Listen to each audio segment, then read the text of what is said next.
Bonjour, en ce début de temps ordinaire, nous poursuivons nos dimanches de fête. Dimanche dernier, c'était la fête de la Sainte Trinité. Ce dimanche, nous allons fêter le Saint-Sacrement, c'est-à-dire le don total de Jésus, son corps et son sang, dont il est question à chaque messe.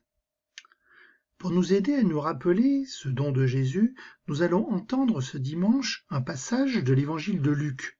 Tu te rappelles que c'est l'évangile que nous entendons cette année. Écoute. En ce temps-là, Jésus parlait aux foules du règne de Dieu et guérissait ceux qui en avaient besoin. Le jour commençait à baisser. Alors les 12 s'approchèrent de lui et lui dirent « Renvoie cette foule, qu'ils aillent dans les villages et les campagnes des environs, afin d'y loger et de trouver des vivres. Ici, nous sommes dans un endroit désert. » Mais il leur dit « Donnez-leur vous-même à manger. » Ils répondirent « Nous n'avons pas plus de 5 pains et 2 poissons, à moins peut-être d'aller nous-mêmes acheter de la nourriture pour tout ce peuple. » Il y avait environ 5000 hommes. Jésus dit à ses disciples « Faites-les asseoir par groupe de 50 environ. » Ils exécutèrent cette demande et firent asseoir tout le monde. Jésus prit les 5 pains et les 2 poissons, et, levant les yeux au ciel, il prononça la bénédiction sur eux, les rompit et les donna à ses disciples pour qu'ils les distribuent à la foule. Ils mangèrent et ils furent tous rassasiés. Puis on ramassa les morceaux qui leur restaient. Cela faisait 12 paniers. Tu as bien écouté? Alors comme d'habitude, on retrouve Jésus qui prend soin de la foule venue à sa rencontre. Il enseigne et il guérit. Seulement voilà, le soir tombe. On est dans un lieu désert, rien à manger, rien pour s'abriter. À leur manière, les disciples prennent soin eux aussi de la foule, à la hauteur de leur capacité.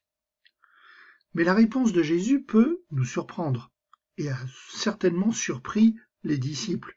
Il leur demande d'aller encore plus loin. Il leur demande de prendre soin directement de la foule. Les disciples prévoyait finalement une dispersion. On s'est bien réunis et puis une fois que c'est fini, chacun part de son côté, ici pour aller chercher de quoi manger, de quoi s'abriter. Jésus, lui, au contraire, préfère regrouper, rester ensemble, former des petits groupes. Si Luc en parle, cette notion de 50 personnes n'est probablement pas le hasard. 50, c'est encore un petit groupe, dans lequel chacun peut connaître les autres. C'est d'ailleurs peut-être, très probablement, ce qu'ont vécu les premiers chrétiens. Dans le 1er siècle, on se réunissait au domicile de quelqu'un. Il n'y avait pas encore des églises qui avaient été construites pour pouvoir se retrouver et prier. Donc, à un domicile, les communautés sont forcément d'assez petite taille. Et c'est peut-être ce que nous avons à retrouver, nous aussi, aujourd'hui. Se réunir à l'église, on peut être très amoureux, c'est bien. Mais partager du temps, en plus petits groupes, c'est peut-être pas mal aussi. C'est d'ailleurs ce que nous demande notre pape et notre évêque. Donc, Jésus a donné mission à ses disciples, installer les gens et leur donner à manger.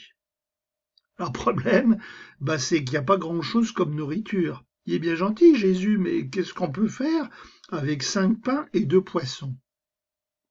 Alors Jésus va prendre les choses en main, si je puis dire. Bien sûr, pour nous qui connaissons la suite de l'histoire, ce que fait Jésus, nous le connaissons déjà. Les gestes, les paroles sont les mêmes que lors du dernier repas.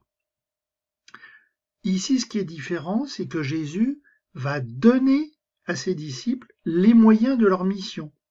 Ce sont bien les disciples qui distribuent la nourriture. Ce sont bien eux qui donnent à manger, comme Jésus lui-même l'avait demandé. Et avec Jésus, on mange à sa faim.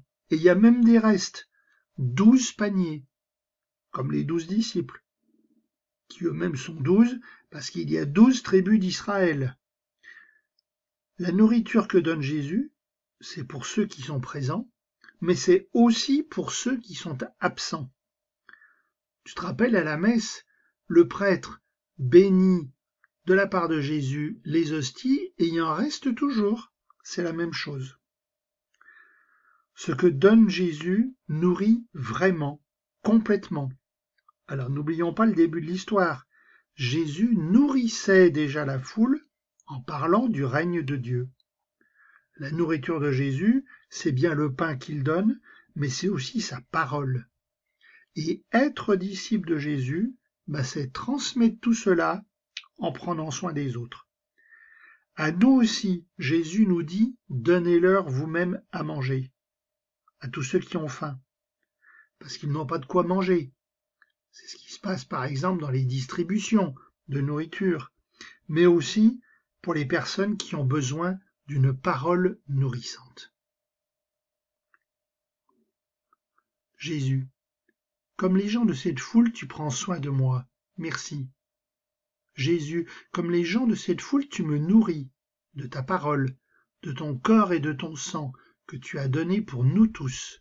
Merci. Jésus, que je sois toujours attentif à cela lorsque je participe au repas eucharistique et que je communie. Merci. Amen.